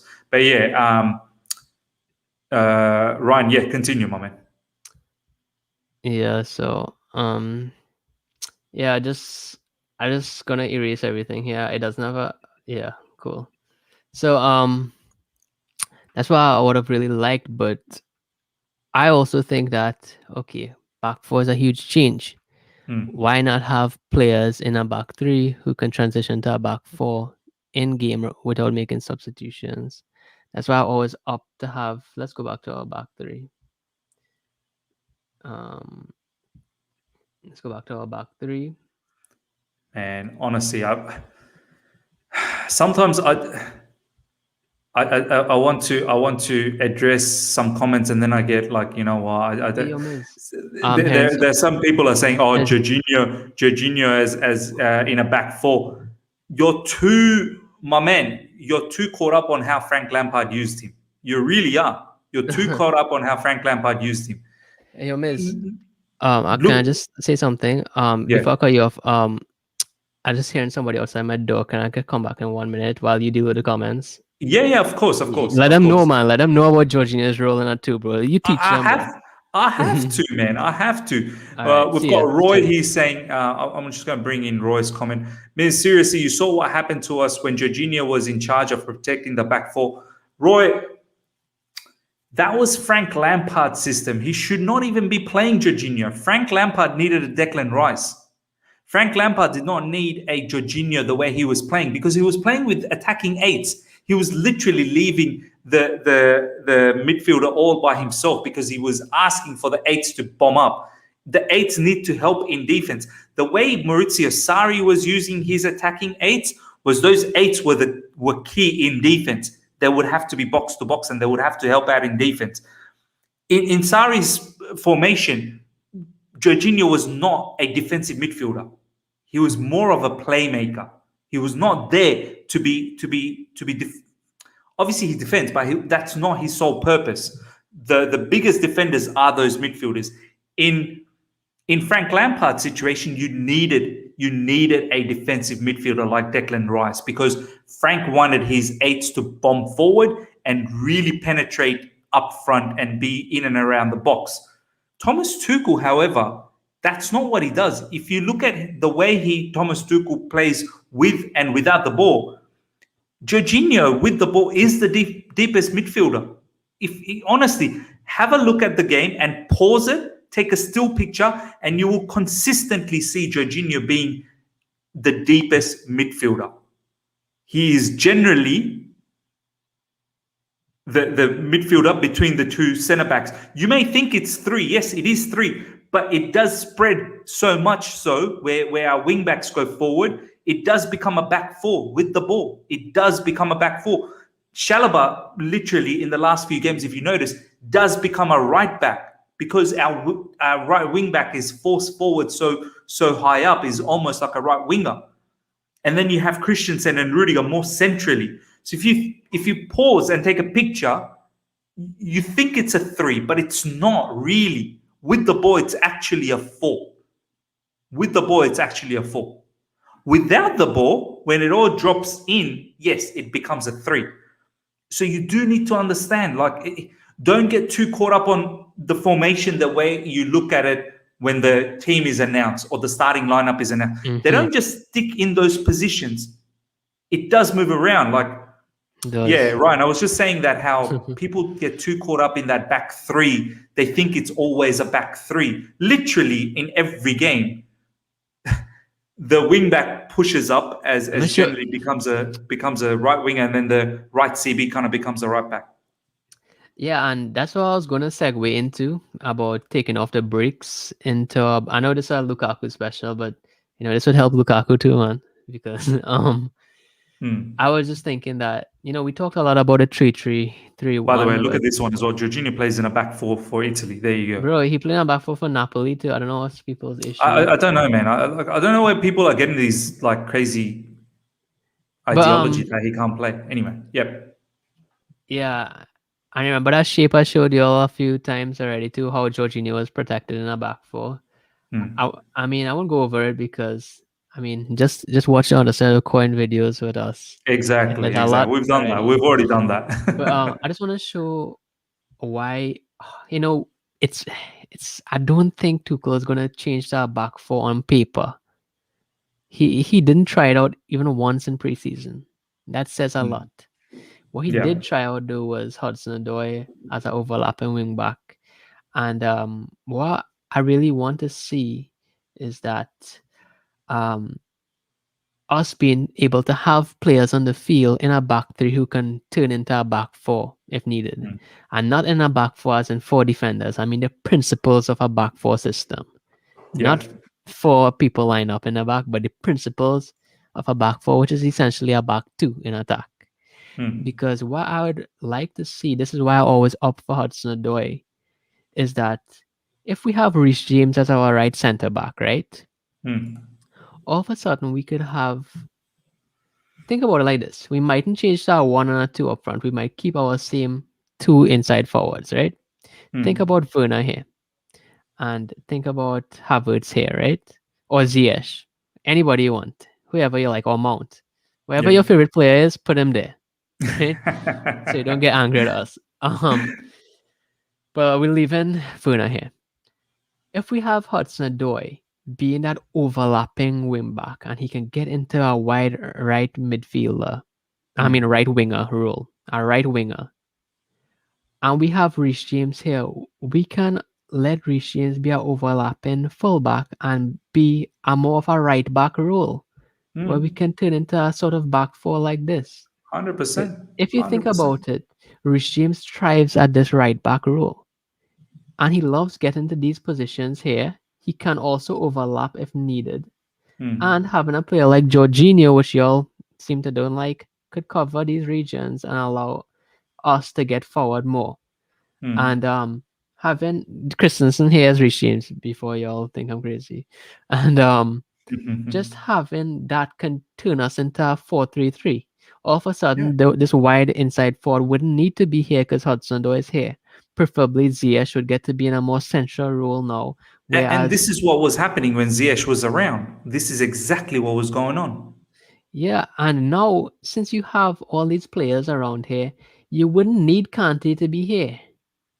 Hmm. You know what I mean? All of a sudden, you would still have extra protection in the midfield. Kante would be around Jorginho if needed. We would have Yeah. Chilwell overlapping if needed. And all of a sudden, you have an attacking 5 or 6 players in there in a Hmm. back four philosophy, even though we set up with a three at the back. And that's why it was so important that we have an overlapping wing back in a Hakimi or what. And I have Yeah. no doubt that this Reece James role here, Koundé could play that role. I have no Yeah. doubt about it. I think And this that's is why probably he's why we pushing wanted for it. it. Yeah. This is why he's pushing for it. And we talk so much about Callum needs to improve to be on his wingback position, Well, let's set the standard clear because also everybody needs to improve, man. Hmm. Reece James needs to improve to be able to maximize his potential as a centre back and going up forward as an overlapping centre back too. Um, Kante needs to fulfill his potential by finding that final pass better. You know, Georgine. I think Jorginho is flawless. Sorry, and even Chilwell needs to get better at sending those crosses. Mason Mount needs to pick up his head and find that final pass better. So a lot of players need to improve also. That's why I find it hard. Oh, look, a 4-1-4-1. You see, yeah, I'm just doing madness here, but whatever. But I just think that Callum Hudson-Odoi, man, this man could have best 2, 3, 4 games, and then he would have one bad game, and everybody says time for him to get a loan out, or there isn't space for him in this team. Yeah. As with Zouma, the only sweeper in our team to make us tactically flexible, I think that Hudson-Odoi is the only overlapping wing back because we've seen Yeah. that he's only been playing in this for a couple months. We need to remember Tuchel came into the end of January, right? Hmm. This is less than a year, and I've seen him getting better defensively.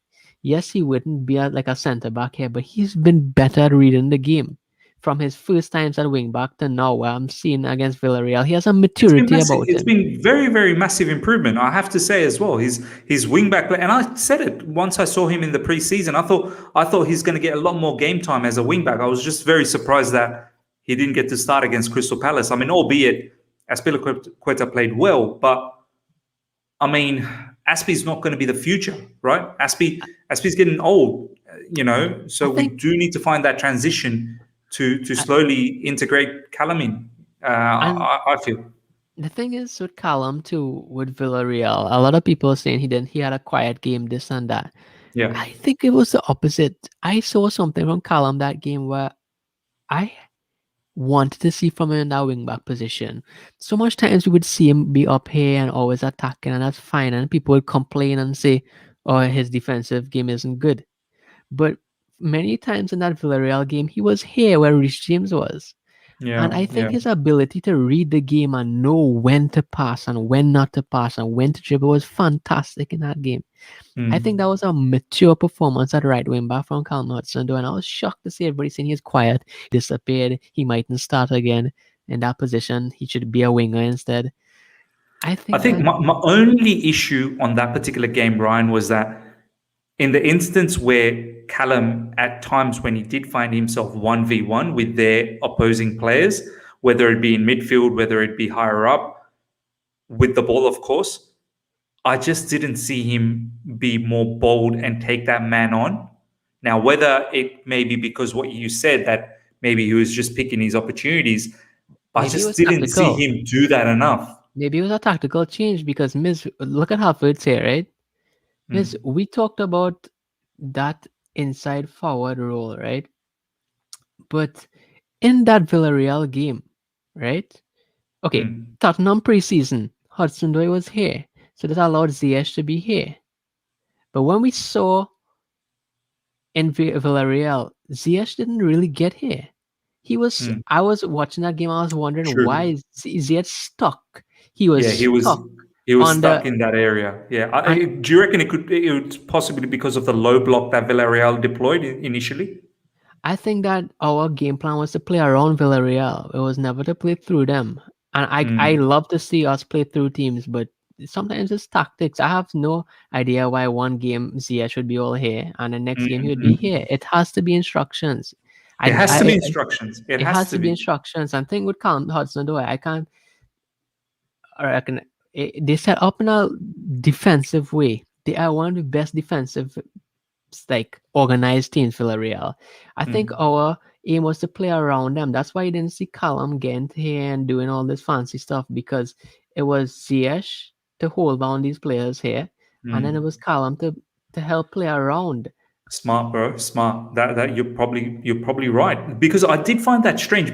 I expected Ziyech to probably drop into midfield and do what he did against Spurs the game before. But you're right. Maybe the instruction was that just because we played one way against Spurs, that doesn't mean it's going to work against Villarreal.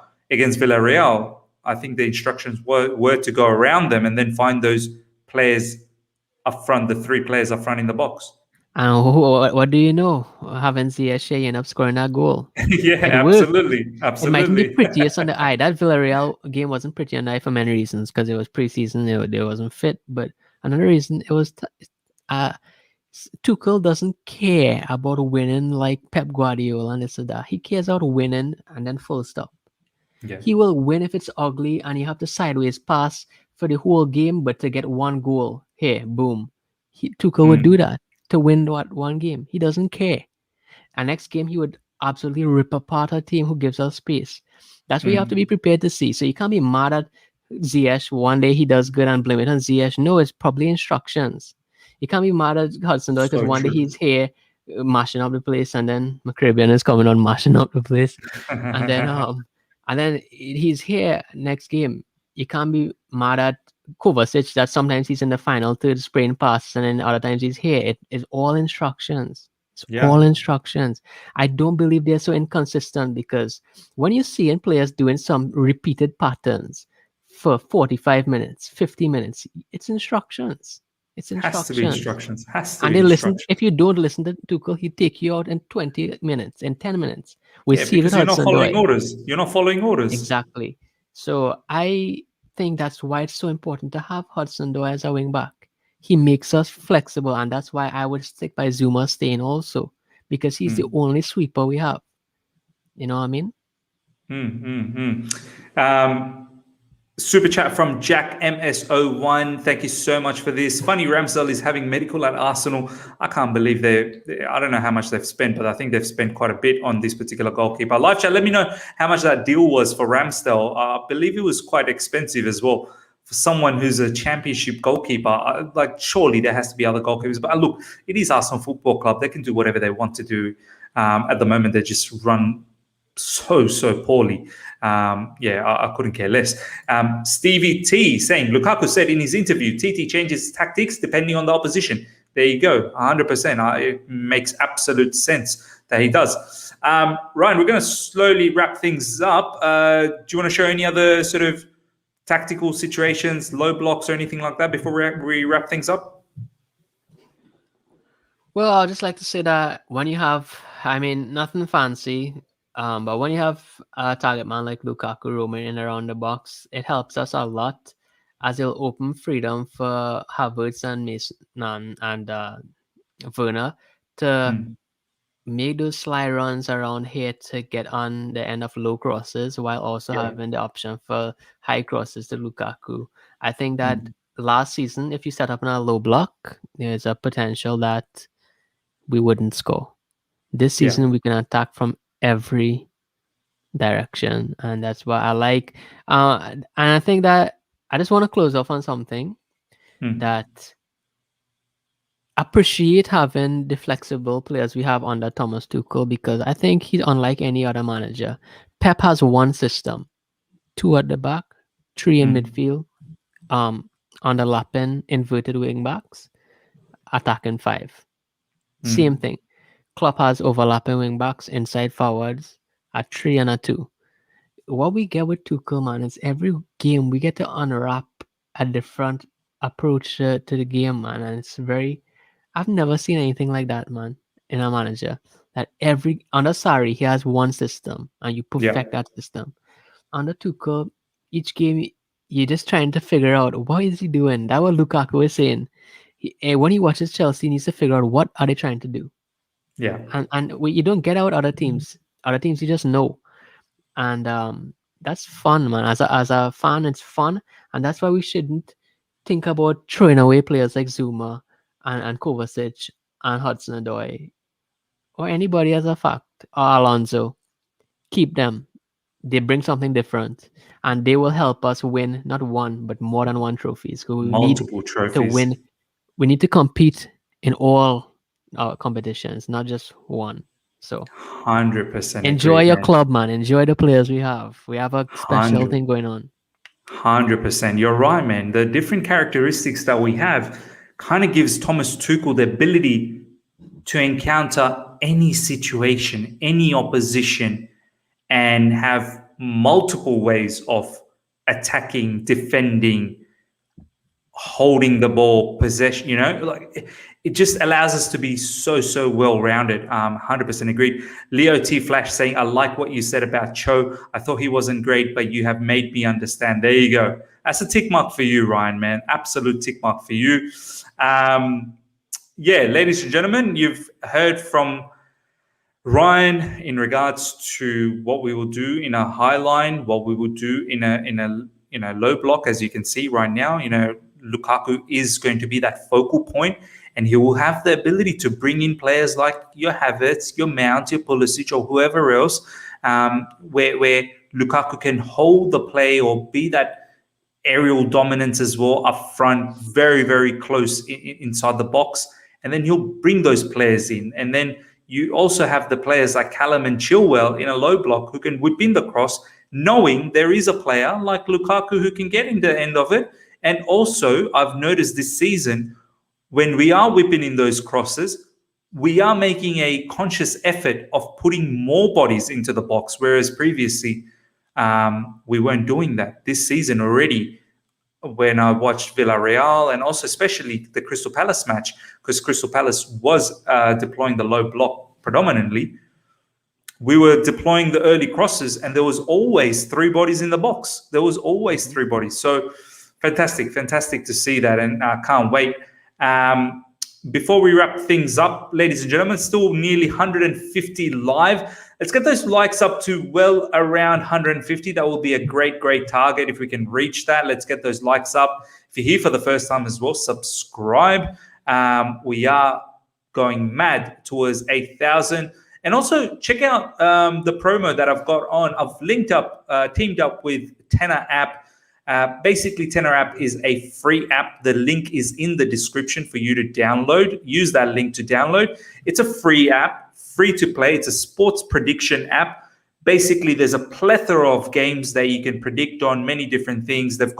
Each games will have 5 or 6 questionnaires. top goal scorer, when will be the first goal, how many yellow cards, how many corners and whatnot. And if you end up getting all of them right, there's some cash prizes to be won. Each of those matches have a particular pool of cash prize readily available, and you can play it for free and win some cash. What a way to enjoy watching sports as well. So do download that. The link is in the description right now. Check out Ryan and his socials as well. The link is also in the description for his Twitter account. And yeah, I hope you guys have really enjoyed this. Tomorrow we will be back doing the first part of Chelsea versus Arsenal preview. So I believe we may have the press conference tomorrow. So straight after that, we'll probably do a preview. It may be the Chelsea perspective. And then on Saturday, we'll have part 2 of the preview where we'll look into the Arsenal perspective and most likely have a couple of Arsenal fans as well. And then obviously the game on Sunday. We're going to have the review. We may even do a watch along. We'll see what happens. Obviously, this is going to be a blockbuster match, which is hopefully we win. But yeah, until next time, everyone, take care and see ya.